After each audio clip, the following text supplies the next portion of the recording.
எனக்கு அன்பானவர்களே, ஆண்டவராகிய இயேசு கிறிஸ்துவின் நாமத்தினால உங்களை இந்த வீடியோ மூலமாக உங்களோட பேசுகிறதுல நான் சந்தோஷப்படுறேன். எல்லாருக்கும் வாழ்த்துதலை சொல்லுகிறேன். இந்த நேரத்தில் நம்ம பார்க்க போகிற தேவனுடைய வார்த்தை மத்தேயு 11ஆம் அதிகாரம் 28வது வசனம்.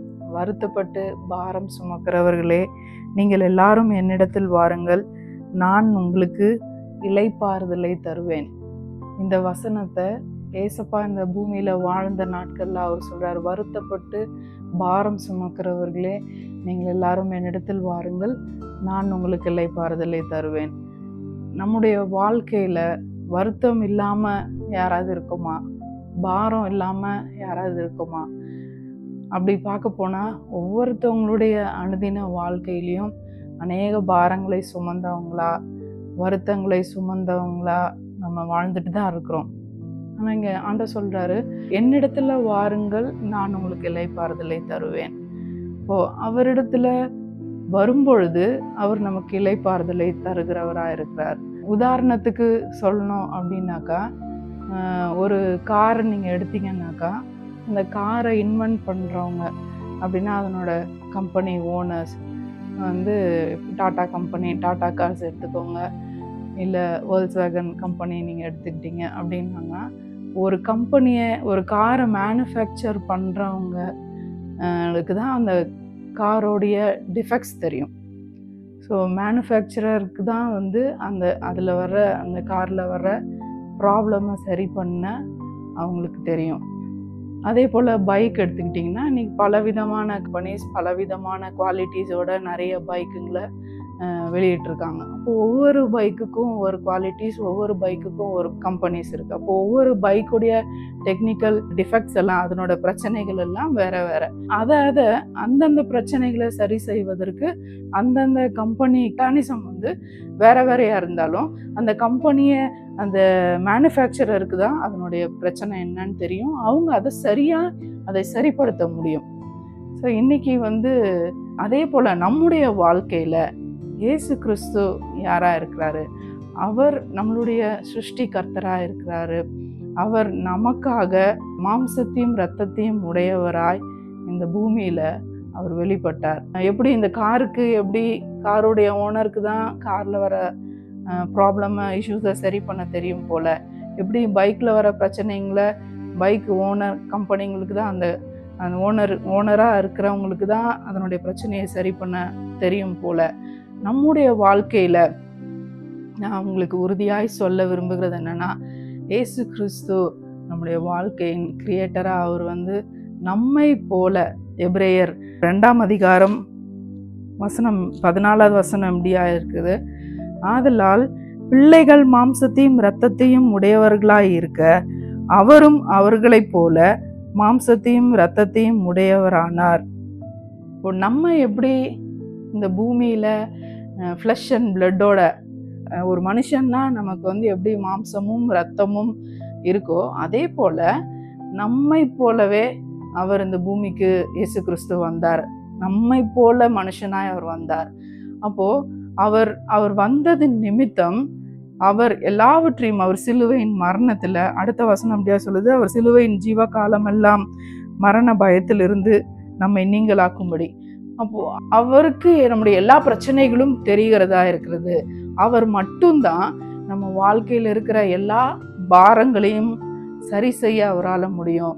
அவர் மட்டும்தான் நம்மளுடைய வருத்தங்களை அவர் சரி செய்ய அவரால் முடியும். அவர் மட்டும்தான் நம்முடைய வாழ்க்கைக்கு புது நம்பிக்கையை கொடுத்த ஒரு டிரான்ஸ்ஃபர்மேஷனை இயேசு மட்டும்தான் கொடுக்க முடியும். ஸோ அதுதான் வசனம் எபிரேயரில் சொல்லப்பட்டிருக்கு. அவர் மாம்சமும் இரத்தமும் உடையவர். வெறும் மாம்சமும் இரத்தமும் உடையவராய் அவர் மனுஷனாக அந்த பூமியில் வந்தது மட்டும் இல்லை, அவர் நம்மை போல பாடுகளை சுமந்து, ஏசாயா 53ஆம் அதிகாரம் 3வது வசனம், அவர் அசட்டை பண்ணப்பட்டவரும் மனுஷரால் புறக்கணிக்கப்பட்டவரும் துக்கம் நிறைந்தவரும் பாடு அனுபவத்தவருமா இருந்தார். அவரை விட்டு நம்முடைய முகங்களை மறைத்து கொண்டோம். அவர் அசட்டை பண்ணப்பட்டிருந்தார், அவரை எண்ணாமற் போனோம். மெய்யாகவே அவர் நம்முடைய பாடுகளை ஏற்றுக்கொண்டு நம்முடைய துக்கங்களை சுமந்தார். நாமோ அவர் தேவனால் அடிபட்டு வாதிக்கப்பட்டு சிறுமைப்பட்டவர் என்று எண்ணினோம். நம்முடைய மீறுதல்கள் நிமித்தம் அவர் காயப்பட்டு நம்முடைய அக்கிரமங்களின் நிமித்தம் அவர் நொறுக்கப்பட்டார். நமக்கு சமாதானத்தை உண்டு பண்ணும் ஆக்கினை அவர் மேல வந்தது. அவருடைய தழும்புகளாலே நாம் குணமாகிறோம்.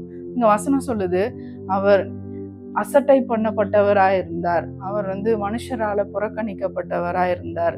அவர் அடிகளை காயங்களை அவர் ஏற்றுக்கொண்டார். அவர் துக்கம் நிறைந்தவராயிருந்தார்.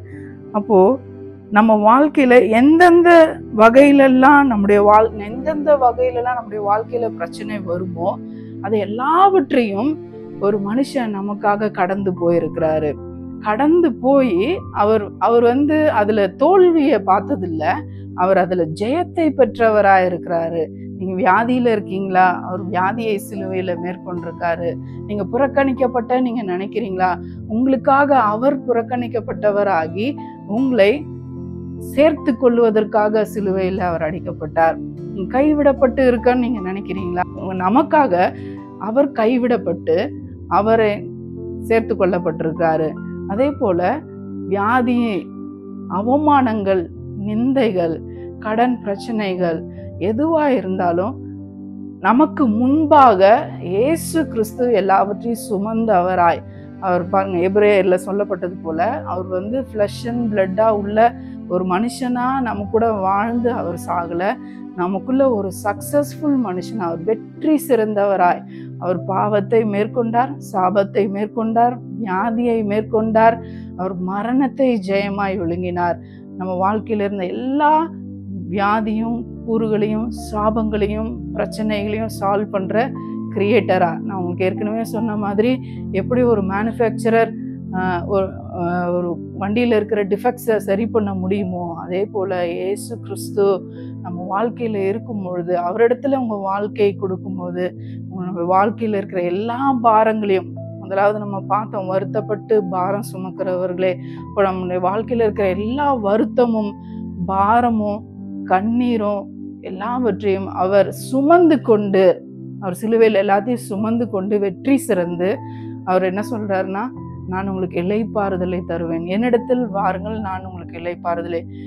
அவரிடத்துல அவர் மேல எல்லாவற்றையும் உங்களுடைய பாரங்களை எல்லாம் வைத்து விடுங்க. இயேசு உங்களோட கூட இருக்கிறார் என்று எண்ணி அவரிடத்துல நீங்க சொல்லுங்க, ஏசப்பா என்னுடைய வாழ்க்கையின் எல்லா பிரச்சனைகளையும் நான் உங்களை நம்புறேன், என் வாழ்க்கையின் எல்லா பிரச்சனையும் உம்மிடத்துல நான் கொடுக்கிறேன் என்று சொல்லி நீங்க கொடுக்கும் பொழுது அவருடைய சமாதானம் வாழ்க்கை ஆளுகை செய்கிறதா இருக்கிறது. அவர் கொடுக்கிற சமாதானம், அவர் கொடுக்கிற ஆறுதல் இந்த உலகத்தில் உள்ள மனுஷங்களால தர முடியாது. அதை உங்களிடத்திலிருந்து ஒருவனாலும் அதை எடுத்துக்கொள்ளவும் முடியாது. அது எப்படி சொல்றது, ஒரு கிஃப்ட் கொடுக்கறது போல இல்லை. அவர் கொடுக்கிற சமாதானம், அவர் உங்கள் இருதயத்தையும் சிந்தையையும் சமாதானத்தினால நிறைத்து உங்க வாழ்க்கைக்கு புது நம்பிக்கையை கொடுக்கிறவராய் இயேசு உங்க வாழ்க்கையில இருக்கிறவரா இருக்கிறாரு. அதனால வருத்தப்பட்டு பாரம் சுமக்கிற யாரா இருந்தாலும் நீங்க அவரிடத்துல ரெஸ்ட் பண்றதுக்கு உங்களை அழைக்கிறோம். நாங்க இயேசு உங்க வாழ்க்கையில இருக்கும் பொழுது நீங்க எந்த கவலையும் இல்லாம உங்க வாழ்க்கை குறித்துதான டிட்டர்மினேஷனோட புது நம்பிக்கையோட நீங்க அவரை சந்திக்கவும், உங்க வாழ்க்கையில இந்த பூமியில நீங்க வாழ்ற வரைக்கும் உங்க வாழ்க்கை ஆசீர்வாதம் உள்ளதா இருக்கவும் மாற்றவும் அவர் உங்களோடு கூட இருக்கிறாரு. அதை அவரிடத்துல நம்ம சேரும் பொழுதும் அவரிடத்துல நான் ஒப்பு கொடுக்கும் போதும் இந்த ரெண்டு காரியம், என்னிடத்தில் வாருங்கள் நான் உங்களுக்கு இளைப்பாறுதலை தருவேன். இப்போ என்னிடத்துல வாருங்கள்ன்றத நீங்க தான் சூஸ் பண்ண வேண்டியதா இருக்குது. நீங்க அவரிடத்துல போறீங்களா, இல்ல உங்களுடைய பாரத்தையும் வருத்தத்தையும் நீங்க சரி பண்ணுவதற்கு உங்க சொந்த அறிவுல முயற்சி பண்றீங்களா, இல்ல நீங்க மனுஷங்களை தேடி போறீங்களா, இல்ல அதுக்கு சொல்யூஷன் தேடி வேற பிரயாசத்தை நீங்க தேடுறீங்களா? அப்போ நீங்க ஆண்டவரை தேடி நீங்க அவரிடத்துல வரும் பொழுது அவருடைய சமாதானத்தை உங்களுக்கு கொடுத்து, ஏன்னா அவர் ஏற்கனவே எல்லாத்தையும் ஜெயிச்சதுனால அவர் எல்லா ப்ராப்ளத்துக்கும் ஒரு வழியை தேவன் உண்டு பண்ணுகிறவராய் திறக்கிறவராய் இருக்கிறார். நீங்க அவரிடத்துல அவரிடத்துல சொல்லும் பொழுது, அவரிடத்துல நீங்க வேண்டிக் கொள்ளும் பொழுது அவர் உங்களுடைய பிரச்சனைகளுக்கு எல்லாம் புது வழிகளை திறக்கிறவராய் இருக்கிறாரு.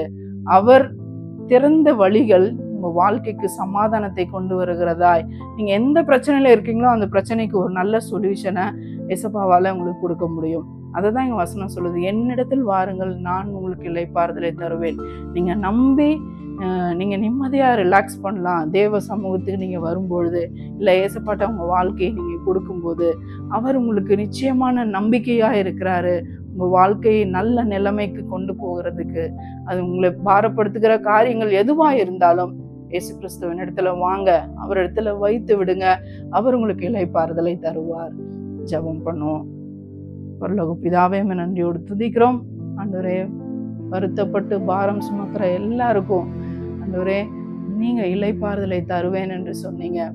நீங்க எங்களுக்காக எல்லாவற்றையும் சுமந்து தீர்த்தீங்க. நாங்க உங்களுடைய பிள்ளைகளா இருக்கிறபடினால, பிள்ளைகள் மாம்சத்தையும் இரத்தத்தையும் உடையவர்களாய் ஆண்டவரே இருக்கிறது போல நீங்க எங்களுக்காக மாம்சத்தையும் இரத்தத்தையும் உடையவரானீர். ஆண்டவரே, நீங்க ஜெயிச்சதுனால, நீங்க சிலுவையில சகலத்தையும் ஆண்டவரே ஜெயித்து வெற்றி சிறந்ததுனால, நாங்க அதுல வெற்றி சிறக்கும்படியாக எங்களுக்கு கிருபை தருகிறவரா இருக்கிறீங்க.